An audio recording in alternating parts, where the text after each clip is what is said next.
Hello നമസ്കാരം. അപ്പോൾ ഞാൻ ഇന്ന് പറയാൻ പോകുന്നത് ഒരു അപ്കമിങ് എപ്പിസോഡിൻ്റെ സ്റ്റോറി ആട്ടോ. അപ്പോൾ ഒരു അടിപൊളി എപ്പിസോഡാണ്. അതായത് ബാലചന്ദ്രനും വൈജയന്തിയും അലീനയും ആക്കിയിട്ടൊക്കെ ഉള്ളൊരു അടിപൊളി എപ്പിസോഡാട്ടോ. നമ്മുടെ വൈജയന്തിക്ക് ഒരു ആക്സിഡൻറ്റ് സംഭവിക്കുന്നുണ്ട് കേട്ടോ. അപ്പോൾ അതിൻ്റെ ഒരു സ്റ്റോറിയാണ് ഞാൻ പറയാൻ പോകുന്നത്. ആക്സിഡൻ്റ് എന്ന് വെച്ചിട്ടുണ്ടെങ്കിൽ വൈജയന്തി ഓഫീസിലേക്ക് പോയ സമയത്ത് അവിടെ നിന്ന് സ്റ്റെപ്പും വന്ന് താഴെ വീഴുകയും അതുപോലെ തന്നെ വലത് കൈയിൻ്റെ തോളിലൊന്ന് ചെറുതായിട്ട് സ്ക്രാച്ച് ആവുകയും ചെയ്യുന്നുണ്ട് കേട്ടോ. അപ്പം അങ്ങനെ പെട്ടെന്ന് തന്നെ ബാലചന്ദ്രനെ വിളിച്ചിട്ട് ഹോസ്പിറ്റലിലേക്ക് പോവുകയും എന്നിട്ട് പ്ലാസ്റ്റർ ഇട്ടിട്ട് വീട്ടിലേക്ക് വരിക കേട്ടോ. അപ്പോൾ അതിന് നമ്മുടെ ഈ പ്രശ്നങ്ങളൊക്കെ ഇപ്പോഴുള്ള പ്രശ്നങ്ങളൊക്കെ സോൾവ് ആയതിന് ശേഷം കേട്ടോ നടക്കുന്ന ഒരു എപ്പിസോഡാണ് ഈ പറയുന്നത്. അങ്ങനെ മുത്തശ്ശിയുടെ അസുഖമൊക്കെ ഏകദേശം ഭേദമായി തുടങ്ങിയിട്ടുണ്ട്. മുത്തശ്ശിയുടെ കാലിൽ പ്ലാസ്റ്ററൊക്കെ മാറ്റി അതുപോലെ ഫിസിയോതെറാപ്പിയൊക്കെ ചെയ്ത് മുത്തശ്ശി ഏകദേശം ചെറുതായിട്ടൊക്കെ ഒന്ന് നടക്കാൻ തുടങ്ങിയിട്ടുണ്ട് കേട്ടോ. എന്നാലും മുത്തശ്ശിയുടെ കാര്യങ്ങളൊക്കെ അലീന തന്നെയാണ് നോക്കുന്നത്. മുത്തശ്ശിയുടെ റൂമിൽ തന്നെയാണ് അലീന കിടക്കുകയും ഒക്കെ ചെയ്യുന്നത്. ആ സമയത്താണ് വൈജയന്തിക്ക് ഇങ്ങനെ ഒരു ആക്സിഡൻറ്റ് സംഭവിക്കുന്നത് കേട്ടോ. അപ്പോൾ വൈജയന്തിയുടെ കാര്യങ്ങളും കൂടെ നോക്കേണ്ട ചുമതല അലീനയിലേക്ക് വരികയാണ്. അങ്ങനെ വൈജയന്തി പ്ലാസ്റ്ററൊക്കെ ഇട്ടിട്ട് വീട്ടിലേക്ക് വരിക കേട്ടോ. അങ്ങനെ വീട്ടിലേക്ക് വരുന്ന സമയത്ത് കൃഷ്ണമോള് കിടക്കുന്ന റൂമിലാട്ടോ വൈജയന്തി കിടക്കാനായിട്ട് പോകുന്നത്. അപ്പോൾ ഇവരുടെ മാസ്റ്റർ ബെഡ്റൂമിലല്ല, ഇവരെല്ലാവരും കൂടി ബാലചന്ദ്രനും വൈജയന്തിയും കിടക്കുന്ന റൂമിലല്ല. അപ്പോൾ ഈ മരുന്നും ഇതൊക്കെ ആയിട്ട് ബുദ്ധിമുട്ടാവുമല്ലോ എന്ന് കരുതിയിട്ട് അവിടെ കൃഷ്ണമോള് കിടക്കുന്ന റൂമിലാണ്, താഴെ തന്നെയുള്ള മറ്റൊരു റൂമിലാണ് വൈജയന്തി കിടക്കുന്നത്. അപ്പോൾ കൃഷ്ണമോളോട് ബബിതയുടെ കൂടെ പോയി കിടക്കാനും പറഞ്ഞിട്ടുണ്ട്, അല്ലെങ്കിൽ അച്ഛൻ്റെ കൂടെ പോയി കിടന്നോ, ഇന്ന് ആ റൂമിൽ പോയി കിടന്നോ എന്ന് പറഞ്ഞിട്ട് അവിടെയാണ് വൈജയന്തി കിടക്കുന്നത് കേട്ടോ. അങ്ങനെ വീട്ടിലെത്തിയ ഉടനെ തന്നെ കൃഷ്ണയും ബബിതയൊക്കെ അടുത്തേക്ക് വരുന്നുണ്ട്. എന്ത് പറ്റി അമ്മയെന്നൊക്കെ ചോദിച്ചിട്ട് വരുന്നുണ്ട് കേട്ടോ. അപ്പോൾ കാര്യങ്ങളൊക്കെ പറയണം. അപ്പോൾ വലത്തേ കൈനായതുകൊണ്ട് തന്നെ എല്ലാ കാര്യങ്ങളും ചെയ്യാൻ ഒരാളുടെ സഹായം വേണം. ഇനിയിപ്പോൾ വലത് കൈയാണെങ്കിലും ഇടത് കൈയാണെങ്കിലും ഒരു അപകടം പറ്റിക്കഴിഞ്ഞാൽ നമുക്ക് എല്ലാ കാര്യത്തിനും ഒരാളുടെ സഹായം വേണമല്ലോ. അപ്പം എല്ലാ കാര്യത്തിനും ബബിതയെ ഇങ്ങനെ ഓരോ കാര്യത്തിനായിട്ട് വിളിക്കുമ്പോൾ ബബിത ഒന്നും അടുത്തേക്ക് വരില്ല കേട്ടോ. അമ്മ എനിക്ക് അവിടെ പഠിക്കാനുണ്ട്, എനിക്ക് ആ ജോലി. ബബിത ഫുൾ ടൈം ഫോണിലായിരിക്കും. മിക്ക സമയത്തും വൈജയന്തി വിളിക്കുന്ന ഒന്നും കേൾക്കില്ല. അപ്പോഴൊക്കെ ഓടിയെത്തുന്നത് അലീനയായിരിക്കും കേട്ടോ. വൈജയന്തിയുടെ അടുത്തേക്ക് ഓടിയെത്തുന്നത് അലീനയായിരിക്കും. അങ്ങനെ ഭക്ഷണം ഉണ്ടാക്കുന്നത്, മുത്തശ്ശിയുടെ കാര്യങ്ങൾ നോക്കുന്നത് ഒക്കെ അലീനയാണ്. എല്ലാ കാര്യങ്ങളും ഇപ്പോൾ ഓൾ ഇൻ ഓൾ ആയിട്ട് ചെയ്തുകൊണ്ടിരിക്കുക കേട്ടോ. അപ്പോൾ ചെറുതായിട്ടൊരു ഇഷ്ടമൊക്കെ വൈജയന്തിയുടെ മനസ്സിലുണ്ട്. ഇഷ്ടം മീൻസ് ഒരു താല്പര്യമുണ്ട്, വല്ലാണ്ട് സ്നേഹവും കാര്യങ്ങളൊന്നുമല്ല. അങ്ങനെ വൈജയന്തിയുടെ കാര്യങ്ങളൊക്കെ നോക്കുകയാണ്. അങ്ങനെ വന്ന് ഭക്ഷണം കഴിക്കണമല്ലോ, മരുന്നൊക്കെ കഴിക്കണമെങ്കിൽ ഭക്ഷണം കഴിക്കണ്ടേ. അങ്ങനെ ഭക്ഷണമായിട്ട് അലീന ചെല്ലുക കേട്ടോ വൈജയന്തിയുടെ റൂമിലേക്ക്. അപ്പോൾ ഭക്ഷണം കഴിക്കാൻ പറ്റില്ല, വലത്തേ കൈയിനാണ് പ്ലാസ്റ്റർ ഇട്ടേക്കുന്നത്. ബാലചന്ദ്രനാണെങ്കിൽ വൈജയന്തി ഇവിടെ കൊണ്ടുവന്നാക്കിയിട്ട് പുറത്തേക്ക് പോവുകയും ചെയ്തിട്ടുണ്ടായി. അങ്ങനെ ഭക്ഷണം കഴിക്കാൻ നോക്കുമ്പം എന്നാൽ ഞാൻ എടുത്ത് തരട്ടേന്ന് ചോദിക്കുമ്പോൾ അലീനെ ഇങ്ങനെ തുറിച്ച് നോക്കുക കേട്ടോ വൈജയന്തി. എനിക്കിവിടെ എൻ്റെ മക്കളുണ്ട്, വേലക്കാരിയുടെ കൈ കൊണ്ട് ഭക്ഷണം കഴിക്കേണ്ട ആവശ്യമൊന്നുമില്ല എന്ന് പറഞ്ഞിട്ട് ബബിതയെ ഇങ്ങനെ വിളിക്കുക കേട്ടോ. ബബിതയെന്ന് ഇങ്ങനെ വിളിക്കുന്നുണ്ട്. അങ്ങനെ ബബിത എന്താ അമ്മ ഇങ്ങനെ വിളിച്ച് ശല്യപ്പെടുത്തുന്നത്? അമ്മയ്ക്ക് വയ്യാതായി കഴിഞ്ഞാലെങ്കിൽ അമ്മയ്ക്ക് ഒരു മൂലയ്ക്ക് വിണ്ടാതെ കിടക്കാൻ പാടില്ല എന്നൊക്കെ ചോദിക്കുകയാണ്. നീ എന്നെ അങ്ങനെ മൂലയ്ക്ക് ഒതുക്കി കിടത്താൻ നോക്കണ്ട. നിന്നെ ഞാനിപ്പോൾ വിളിച്ചത് എനിക്ക് ഭക്ഷണം ഒന്ന് കഴിക്കണം, നിനക്കിതൊന്ന് സ്പൂണിൽ എടുത്ത് വായിൽ വെച്ച് തരാൻ പറ്റുമോ എന്ന് ചോദിക്കണം. അമ്മ എനിക്ക് ഒരുപാട് പണിയുണ്ട് അമ്മ, എനിക്ക് പഠിക്കാനുണ്ട്. നിനക്ക് എന്ത് പഠിക്കാൻ? നീ ഫുൾ ടൈം മൊബൈലിൽ കുത്തിക്കൊണ്ടിരിക്കുന്നത്, ആരോട് നീ ഇങ്ങനെ സംസാരിച്ചുകൊണ്ടിരിക്കുന്നത് എന്നൊക്കെ ചോദിച്ച് ദേഷ്യപ്പെടുക കേട്ടോ. എനിക്ക് പറ്റത്തില്ല അമ്മ, എനിക്ക് സമയമല്ല, അമ്മ എടുത്ത് കഴിക്കുക, അമ്മയുടെ മറ്റേ കൈ കൊണ്ട് എടുത്ത് കഴിക്കാമല്ലോ എന്ന് പറയുമ്പോൾ ഇടത് കൈ കൊണ്ടാണോ ഭക്ഷണം കഴിക്കുന്നത്? അത് അങ്ങനെ ചെയ്യാൻ പാടില്ലല്ലോ, നിനക്ക് എന്താ തീരെ ബോധമില്ലേ എന്നൊക്കെ പറയണ്ടോ. അങ്ങനെ ബബിത എനിക്ക് പറ്റില്ല എന്നും പറഞ്ഞുകൊണ്ട് പോവുകയാണ്. പിന്നെ കൃഷ്ണയാണെങ്കിൽ കൃഷ്ണയും അങ്ങോട്ടേക്ക് വരുന്നില്ല. കൃഷ്ണ പിന്നെ ചെറിയ കുട്ടിയല്ലേ എന്നുള്ള രീതിയിൽ കൃഷ്ണയെ വിളിക്കുന്നില്ല കേട്ടോ. അപ്പം അലീന പറയുന്നുണ്ട് ഞാൻ എടുത്ത് തരട്ടെ എന്ന് ചോദിക്കുകയാണ്. എനിക്ക് അങ്ങനെ സെർവൻസിൻ്റെ കൈ കൊണ്ട് എടുത്ത് കഴിക്കേണ്ട ഗതികേടൊന്നുമില്ല എന്ന് പറയുമ്പോൾ ഞാനൊരു സെർവൻ്റ് ആണെന്ന് കരുതണ്ട, മാഡത്തിനെ നോക്കുന്ന ഒരു എന്താ പറയുക കെയർ ടേക്കറായിട്ട് അങ്ങനെ കണ്ടാൽ മതി, അല്ലാതെ ഞാൻ വാരി തരുന്നു എന്നോ അല്ലെങ്കിൽ ഞാൻ എടുത്ത് തരുന്നു ഒന്നും ചിന്തിക്കേണ്ട എന്ന് പറയാട്ടോ. അപ്പോൾ മനസ്സോടെ വൈജയന്തി സമ്മതിക്കുക കേട്ടോ. അങ്ങനെ അലീന വൈജയന്തിക്ക് ഭക്ഷണം സ്പൂൺ കൊണ്ട് ഇങ്ങനെ എടുത്ത് കൊടുക്കുകയാണ്. വൈജയന്തി അത്ര ഇതെല്ലൊന്നും അല്ലെങ്കിലും ഇങ്ങനെ കഴിക്കുകയാണ്. എന്താണെങ്കിലും അലീനയ്ക്ക് ഭയങ്കര സന്തോഷമാണ്, അമ്മയെ പരിചരിക്കാനുള്ള ഒരു അവസരം കിട്ടിയല്ലോ എന്നുള്ള ഒരു സന്തോഷം കേട്ടോ. അപ്പം വൈജയന്തിക്കാണെങ്കിൽ പിന്നെ ഇവളിങ്ങനെ വാരി തരുമ്പോൾ എടുക്കുക അവളിങ്ങനെ നോക്കുന്നൊക്കെ ഉണ്ട് കേട്ടോ. ഭക്ഷണം കോരി കൊടുക്കുമ്പോൾ നിങ്ങൾ നോക്കുന്നൊക്കെ ഉണ്ട്. അപ്പം അലീന ചോദിക്കുന്നുണ്ട് ഞാനിപ്പം പറയട്ടെ മാഡം എന്താ ചിന്തിച്ചതെന്ന് ഞാൻ പറയട്ടെ എന്ന് ചോദിക്കണം. എന്താ ചിന്തിച്ചതെന്നാ നീ പറ. അപ്പോൾ ഞാൻ പറഞ്ഞു കഴിഞ്ഞാൽ അതാണെന്ന് മാഡം സമ്മതിക്കണം കേട്ടോ എന്ന് പറയുമ്പോൾ എന്താ നീ പറ.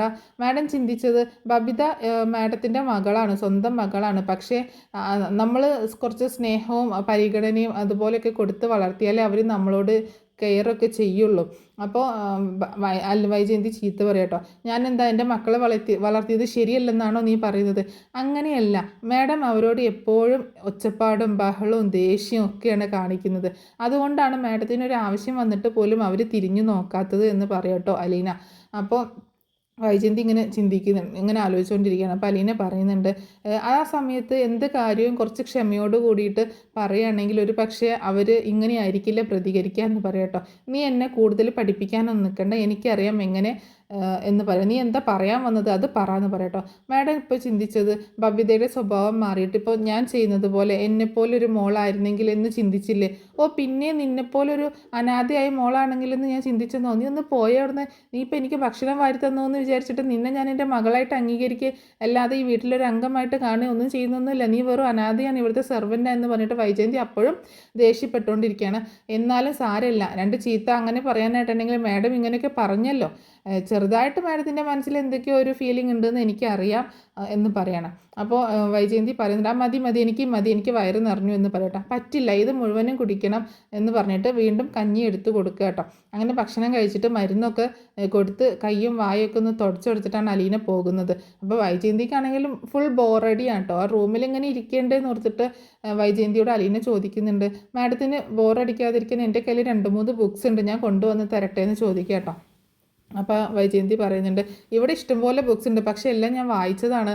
പണ്ടൊക്കെ ഒരുപാട് വായിക്കുമായിരുന്നു, ഇപ്പം ഇവിടെ ഉള്ളതൊക്കെ വായിച്ചു കഴിഞ്ഞതാന്ന് പറയുമ്പോൾ എൻ്റെ കയ്യിൽ വേറെ 2 ബുക്സ് ഉണ്ട്, ഞാൻ തരട്ടെ എന്ന് ചോദിച്ചിട്ട് അലീന ആ ബുക്സ് എടുത്തുകൊണ്ട് കൊടുക്കുക കേട്ടോ.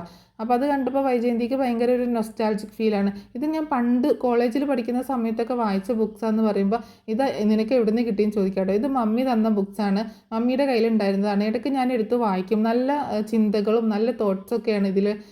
അപ്പം നമുക്കൊരു പോസിറ്റീവ് എനർജി കിട്ടുന്ന ബുക്കാണെന്ന് പറയട്ടോ. എനിക്കറിയാം ഇത് പണ്ട് എൻ്റെ കയ്യിലുണ്ടായിരുന്നു, പിന്നെ വായനയൊക്കെ നശിച്ചു പോയി, ഓരോരോ പ്രശ്നങ്ങളൊക്കെ ഉണ്ടായി, അപ്പോൾ പിന്നെ വായന ഇല്ലാണ്ടായി, പിന്നെ ലൈഫൊക്കെ ഒരു ഒഴുക്കിന് അങ്ങനെ അങ്ങോട്ട് പോയി എന്നൊക്കെ പറയാണ് വൈജയന്തി. എന്താണെങ്കിലും മാഡം ഇത് വായിച്ചോളൂ എന്ന് പറഞ്ഞിട്ട് അലീന പിന്നെ അവിടെ നിന്ന് പോകുന്നുണ്ട് കേട്ടോ. അങ്ങനെ പോകുന്ന സമയത്താണ് ബാലചന്ദ്രൻ അങ്ങോട്ടേക്ക് വരുന്നത്. ബാലചന്ദ്രൻ ചോദിക്കുന്നുണ്ട്, എങ്ങനെയുണ്ട് കൈക്ക് എന്ന് ചോദിക്കുമ്പോൾ, കുഴപ്പമൊന്നുമില്ല, വേദനയൊക്കെ ഉണ്ട്. അപ്പോൾ ഭക്ഷണം കഴിച്ചോ എന്നൊക്കെ ചോദിക്കട്ടെ അലീനയോട്. അലീന ഭക്ഷണം കഴിച്ചോ മാഡം, ഭക്ഷണം കഴിച്ചോ എന്ന് പറയാണ്. എന്നാൽ ഞാനൊന്ന് പോയി കാണട്ടെ എന്ന് പറഞ്ഞിട്ട് ബാലചന്ദ്രൻ വൈജയന്തി കാണാനായിട്ട് ചെല്ലുക കേട്ടോ. അപ്പോൾ വൈജയന്തി ചോദിക്കുന്നുണ്ട്, ബാലചന്ദ്രൻ ഇത്ര നേരം എവിടെയായിരുന്നു എന്ന് ചോദിക്കട്ടോ. ഞാൻ എവിടെയായിരുന്നു, ഞാൻ സാധാരണ വരുന്ന സമയത്തല്ലേ വന്നത്, കുറേ ലേറ്റായ പോലെ തോന്നുന്നു എന്ന് പറയുമ്പോൾ ലേറ്റായ പോലെ തോന്നുന്നു എന്ന് പറയട്ടോ. അത് നീ ഇവിടെ ഇങ്ങനെ കിടന്നിട്ട് തോന്നുന്നതാണ്, ഞാൻ കറക്റ്റ് സമയത്ത് തന്നെയാണ് വന്നത് എന്ന് പറയാണ്. അങ്ങനെ ബാലചന്ദ്രൻ ചായ എന്തെങ്കിലും കുടിച്ചോ? ഇല്ല ഞാൻ കുടിക്കട്ടെ എന്നൊക്കെ പറഞ്ഞ് ബാലചന്ദ്രൻ അങ്ങോട്ട് പോകുന്നുണ്ട് കേട്ടോ. അതേസമയം മുത്തശ്ശി ഇങ്ങനെ ഇടയ്ക്ക് എഴുന്നേറ്റ് നടക്കാനൊക്കെ തുടങ്ങിയിട്ടുണ്ടല്ലോ. അങ്ങനെ മുത്തശ്ശി എഴുന്നേറ്റ് ചെറുതായിട്ടൊക്കെ നടക്കുമ്പോൾ അലീനയെ കിച്ചണിൽ ഇങ്ങനെ സഹായിച്ചുകൊണ്ടിരിക്കുമ്പോൾ അലീന പറയുന്നുണ്ട്, വേണ്ട മുത്തശ്ശി ഞാൻ ചെയ്തോളാം, എനിക്ക് ചെയ്യാവുന്ന ജോലിയല്ലേ ഉള്ളൂ എന്ന് പറയുമ്പോൾ മുത്തശ്ശി പറയാട്ടോ, ഞാൻ എപ്പോഴും ആലോചിക്കുന്ന കുഞ്ഞ്, നിന്നെപ്പോലൊരു കൊച്ചുമകൾ എനിക്കുണ്ടായിരുന്നെങ്കിൽ എൻ്റെ ഒരു നിർഭാഗ്യമാണെന്ന് പറയാട്ടോ. അപ്പോൾ അലീന പറയുന്നുണ്ട്, ഞാൻ മുത്തശ്ശിയുടെ കൊച്ചുമകളെ തന്നെയാണ് മുത്തശ്ശി എന്ന് പറയട്ടോ. നീ എങ്ങനെ എൻ്റെ കൊച്ചുമകളാവുന്നത്? നീ എൻ്റെ ശിവൻ്റെയോ എൻ്റെ ജയമോളുടെയോ അല്ലെങ്കിൽ എൻ്റെ ഗംഗാധരൻ്റെ രാജീവിൻ്റെ ഏറ്റവും മകളാണോ എന്ന് ചോദിക്കാട്ടോ. എൻ്റെ മുത്തശ്ശിക്ക് എന്നെ മുത്തശ്ശിയുടെ ജയമോളുടെ മകളായിട്ട് കണ്ടൂടെ? ഞാൻ മുത്തശ്ശിയുടെ ജയമോളുടെ മകൾ തന്നെയാന്ന് പറയട്ടോ. അതെങ്ങനെ ശരിയാവും? ജയമോൾക്ക് 2 പെൺകുട്ടികളും 1 ആൺകുട്ടിയല്ലേ ഉള്ളൂ, പിന്നെ നീ എങ്ങനെ ജയമോളുടെ മകളാകും എന്ന് ചോദിക്കുകയാണ് മുത്തശ്ശി. എൻ്റെ മുത്തശ്ശിക്ക് മകളെപ്പോലെ കണ്ടൂടെ, കൊച്ചുമകളെപ്പോലെ കണ്ടൂടെ? ആ കൊച്ചുമകൾ തന്നെയാണ് ഞാനെന്ന് പറയട്ടോ. ഇനി എന്തൊക്കെയാണെങ്കിലും എൻ്റെ കൊച്ചുമകളെ പോലെ തന്നെയാണ് ഞാൻ നിന്നെ കാണുന്നത്. എൻ്റെ അസുഖം മാറിയാലും പൂർണ്ണമായി, ഇപ്പോൾ ഏകദേശം മാറി, എന്നാലും നീ ഇനി ഇവിടുന്ന് പോവണ്ട കേട്ടോ എന്ന് പറയാണ്. എൻ്റെ കാലശേഷം നീ ഇനി ഇവിടുന്ന് പോയാൽ മതി, അത് കഴിഞ്ഞാലും ജയമോള് ചിലപ്പോൾ നിന്നെ വിടില്ല, അപ്പോഴേക്കൊക്കെ അവളുടെ ദേഷ്യമൊക്കെ മാറും എന്ന് പറയാട്ടോ. എൻ്റെ മുത്തശ്ശി അങ്ങനെയൊന്നും ഉണ്ടാവില്ല, ചിലപ്പോൾ എന്നെ ഇവിടുന്ന് പറഞ്ഞയക്കും എന്നൊക്കെ പറയുമ്പോൾ മുത്തശ്ശി പറയുന്നുണ്ട്, വേണ്ട നീ ഇവിടുന്ന് പോവണ്ട, നീ ഇവിടെ തന്നെ നിൽക്കണം എന്ന് പറയാട്ടോ. ഇല്ല, ഞാൻ മുത്തശ്ശി പറഞ്ഞതുപോലെ ഞാൻ ഇവിടുന്ന് പോകുന്നില്ല എന്നൊക്കെ പറയണം. ആ സമയത്താണ് എന്താ ഇവിടെ സംസാരം ചോദിച്ചുകൊണ്ട് ബാലചന്ദ്രൻ അങ്ങോട്ടേക്ക് വരുന്നത് ചായ കുടിക്കാനായിട്ട് കേട്ടോ. അപ്പോൾ ഇവിടുന്ന് പോകുന്ന കാര്യം സംസാരിച്ചുകൊണ്ടിരിക്കുകയാണ് ബാലചന്ദ്രൻ. ഇവിടുത്തെ ജോലി കഴിഞ്ഞാൽ ഇവിടുന്ന് പോകും. അതിന് ഇവളെങ്ങോട്ട് പോകാൻ, ഇവിടുന്ന് പോകുന്നൊന്നുമില്ല, ഇവിടുത്തെ ആളായിട്ട് തന്നെ ഇവിടെ തന്നെ നിൽക്കുമെന്ന് പറയാട്ടോ. അതല്ല ബാലചന്ദ്രൻ, ഇവൾക്കും വേണ്ട ഒരു ജീവിതം എന്നൊക്കെ ചോദിക്കുകയാണ്. അതൊക്കെ അതിൻ്റെ സമയത്ത് നടന്നോളും, അവളിപ്പോൾ അത്ര പ്രായമായിട്ടൊന്നുമില്ലല്ലോ, ഇപ്പോൾ ഇങ്ങനെ നിൽക്കട്ടെ, ആ സമയം വരുമ്പോൾ നമുക്ക് എന്താണെന്ന് വെച്ചാൽ ചെയ്യാം എന്നൊക്കെ പറയണം. അപ്പം പെട്ടെന്നാണ് ഹലോ മുത്തശ്ശി എന്ന് പറഞ്ഞുകൊണ്ട് ഒരാൾ അങ്ങോട്ടേക്ക് വരണം കേട്ടോ. അപ്പോൾ തിരിഞ്ഞു നോക്കുമ്പോൾ മനുവാണ്. അപ്പോൾ അതിൻ്റെ ഇടയ്ക്ക് മനുവിന് അലീനയെ കാണാഞ്ഞിട്ട് ഭയങ്കര ബുദ്ധിമുട്ടൊക്കെയാണ്. മനുവിൻ്റെ ജോലി എറണാകുളത്തേക്കൊക്കെ മാറിയിട്ടുണ്ട് കേട്ടോ. അപ്പോൾ എപ്പോഴും എന്ന് പറഞ്ഞാൽ വീട്ടിൽ തന്നെ ഉണ്ടാകും. അധികം പെട്ടെന്ന് വരികയൊക്കെ ചെയ്യും കേട്ടോ. അങ്ങനെ അലീനെ കാണാൻ വേണ്ടിയിട്ടാണ് വരുന്നത്. അലീനയ്ക്കത് മനസ്സിലാവുന്നുണ്ട്. അലീനയ്ക്കും ചെറുതായിട്ടൊക്കെ ഒരു ഇഷ്ടം തോന്നി തുടങ്ങിയിരിക്കുന്നത്. പക്ഷേ അത് വലിയ കുഴപ്പത്തിൽ ചെന്നെത്തോ, എന്താണെങ്കിലും തനിക്ക് അവകാശവും അധികാരമൊക്കെ ഉണ്ട്. എന്നാലും അതൊന്നും ആർക്കും അറിയാത്തിടത്തോളം കാലം അതൊരു പ്രശ്നം തന്നെയല്ലേ. എന്നാലും തന്നെ കാണാൻ വേണ്ടിയിട്ടാണ് മനുവേട്ടൻ ഓടി വന്നതെന്നൊക്കെ അലീനയ്ക്ക് മനസ്സിലാവുന്നുണ്ട്. അപ്പോൾ അവരോട് ചോദിക്കുന്നു, മനുവിനോട് ചോദിക്കുന്നു, നീ എന്താ ഇത്ര പെട്ടെന്ന് ഇങ്ങനെ ഇടയ്ക്ക് ഇപ്പോൾ കഴിഞ്ഞ ദിവസമല്ലേ നീ വന്നിട്ട് പോയത്, ഇപ്പോൾ ഇങ്ങോട്ടേക്കുള്ള വരവ് ഇച്ചിരി കൂടുന്നുണ്ടല്ലോ. ഞാൻ ആൻറ്റിക്ക് വയ്യാന്ന് പറഞ്ഞിട്ട് ഓടി വന്നതാന്ന് പറയാട്ടോ. എന്നിട്ട് നീ ആൻറ്റിയെ കണ്ടോ? ഇല്ല, ഇവിടെ സംസാരം കേട്ടപ്പോൾ ഇങ്ങോട്ടേക്ക് ആദ്യം വന്നതാണ് എന്ന് പറയണം. എന്നാൽ മോളെ മനുവിനും കൂടി ഒരു ചായ എടുക്കുമെന്ന് പറയണം. അങ്ങനെ പിന്നീട് മനു നേരെ ചെല്ലുന്നത് ചായയൊക്കെ കുടിച്ചിട്ട് ബാലചന്ദ്രനും മനുവായിട്ടൊക്കെ സംസാരിച്ചിട്ട് വൈജയന്തിയെ കാണാനായിട്ട് ചെല്ലുന്നുണ്ട് കേട്ടോ മനു. അപ്പോൾ ആൻറ്റി എങ്ങനെയുണ്ട്, എന്താ പറ്റിയെന്നൊക്കെ ചോദിക്കുമ്പോൾ കാര്യങ്ങളൊക്കെ പറഞ്ഞു കൊടുക്കുന്നുണ്ട്. അപ്പോൾ ആൻറ്റി ആരാ നോക്കുന്നതെന്ന് ചോദിക്കുമ്പോൾ അലീനയാന്ന് പറയട്ടോ. എന്താ ബബിത ഒന്നും ഇങ്ങോട്ടേക്ക് വരുന്നില്ലേ ആൻറ്റി എന്ന് ചോദിക്കുമ്പോൾ അവർക്കൊന്നും ഇങ്ങോട്ടേക്ക് വരാൻ സമയമല്ലോ, ഇങ്ങോട്ടേക്ക് വരുന്നില്ല എന്ന് പറയട്ടോ. അങ്ങനെ എന്തായാലും ഇപ്പോൾ അലീനയെ അന്ന് പറഞ്ഞയച്ചിരുന്നെങ്കിലും അലീന ഉള്ളത് കൊണ്ടല്ലേ ആൻറ്റി ഇപ്പോൾ രക്ഷപ്പെട്ടത്, ആൻറ്റി നന്നായി കെയർ ചെയ്യുന്നില്ലേ, നോക്കുന്നില്ലേ എന്നൊക്കെ പറയുമ്പോൾ വൈജയന്തിയെ സമ്മതിച്ചു കൊടുക്കുകയാണ്. അങ്ങനെ ഒന്നും മിണ്ടുന്നില്ല, സമ്മതിച്ചു കൊടുക്കുന്നില്ല, ഒന്നും മിണ്ടുന്നില്ല കേട്ടോ. അപ്പോൾ അതിൽ തന്നെ വൈജയന്തിക്ക് അലീനയോട് ഒരു തരം ഇഷ്ടം തുടങ്ങിയിട്ടുണ്ടെന്ന് മനുവിന് മനസ്സിലാവുകയാണ്.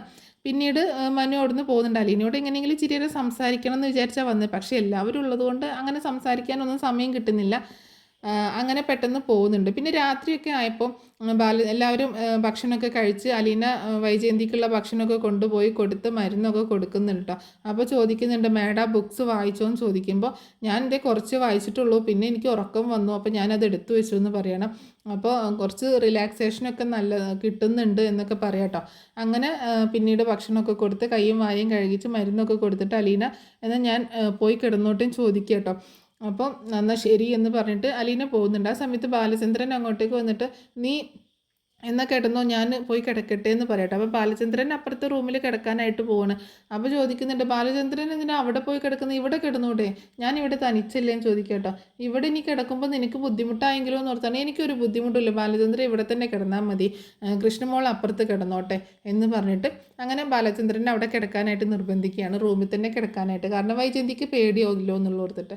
അപ്പോൾ കൃഷ്ണയാണെങ്കിൽ ഞാൻ അവിടെ അച്ഛൻ്റെ കൂടെ അപ്പുറത്ത് കിടന്നോളാം, അമ്മ ഇവിടെ കിടന്നോ എന്നൊക്കെ പറയാട്ടോ. അപ്പം മുത്തശ്ശിയുടെ റൂമിലാണ് അലീന കിടക്കുന്നത്. അപ്പം അങ്ങനെ കൂടെ ഒരു ക്ലാഷ് വരുമ്പം വൈജയന്തിക്ക് ഒറ്റയ്ക്ക് കിടക്കാനൊരു പേടി. കാരണം എന്തെങ്കിലും ഒരു ആവശ്യത്തിന് വന്നാൽ ആരെങ്കിലും വിളിക്കണ്ടേ. അപ്പോൾ ഈ കൃഷ്ണമോളുടെ റൂമിലാണെങ്കിൽ 2 പേർക്ക് ബെഡിൽ കിടക്കാനുള്ളൊരു സ്പേസും ഇല്ല. അപ്പോൾ അങ്ങനെ മുത്തശ്ശി അലീനയോട് പറയുന്നുണ്ട്, എന്നാൽ അലീന മോൾ ഇവിടെ കിടന്നോ, ജയമോളുടെ അടുത്ത് ഇവിടെ കിടന്നു എന്ന് പറയുമ്പോൾ വൈജയന്തിക്ക് അത് ഇഷ്ടപ്പെടുന്നില്ല കേട്ടോ. വേണ്ട വേണ്ട, ഇവിടെ കിടക്കണ്ട എന്ന് പറയണം. എൻ്റെ വൈജയ്, ഇവിടെ എനിക്ക് കൂടി കിടക്കാനുള്ള സ്പേസ് ഇല്ല, അപ്പം ഞാനും കൃഷ്ണമോളും കൂടി അപ്പുറത്തെ റൂമിൽ കിടന്നോളാം, നിനക്കൊരു കൂട്ട് വേണ്ടേ. അമ്മയ്ക്ക് ഇപ്പോൾ എന്താണെങ്കിലും അത്യാവശ്യമായിട്ടൊന്ന് എഴുന്നേറ്റ് നടക്കാൻ പറ്റുന്നുണ്ടല്ലോ, എന്തിനാണെങ്കിലും ഒന്ന് എഴുന്നേറ്റ് വരാം, അതുകൊണ്ട് അലീന ഇവിടെ കിടന്നോട്ടെ എന്ന് പറയാണ്. അങ്ങനെ അവസാനം അലീനെ അവിടെ കിടക്കാനായിട്ട് സമ്മതിക്കുക കേട്ടോ. അപ്പോൾ അലീനയ്ക്ക് ഭയങ്കര സന്തോഷം. അമ്മയുടെ കൂടെ, അമ്മയുടെ അടുത്ത് മീൻസ് താഴെയാണെങ്കിലും അമ്മയുടെ റൂമിൽ ആ ഒരു സ്മെല്ലും ഇതൊക്കെ കിട്ടുമല്ലോ, അമ്മയുടെ ഒരു സ്മെല്ല്. അങ്ങനെ റൂമിൽ കിടക്കാൻ പോകാനുള്ള സന്തോഷം ഭയങ്കരമായിട്ട് വരികയാണ്. അപ്പോൾ അങ്ങനെ അമ്മയുടെ കൂടെ ആദ്യമായിട്ട് ഒരു റൂമിൽ അലീന കിടക്കുക കേട്ടോ. അപ്പോൾ ഇതുപോലെയൊക്കെയുള്ള ഒരുപാട് അപ്കമിങ് എപ്പിസോഡുകൾ ഇനി വരാനുണ്ട്. അപ്പോൾ ഈ സ്റ്റോറി നിങ്ങൾക്ക് ഇഷ്ടമായിട്ടുണ്ടാവുമെന്ന് വിചാരിക്കുന്നു കേട്ടോ.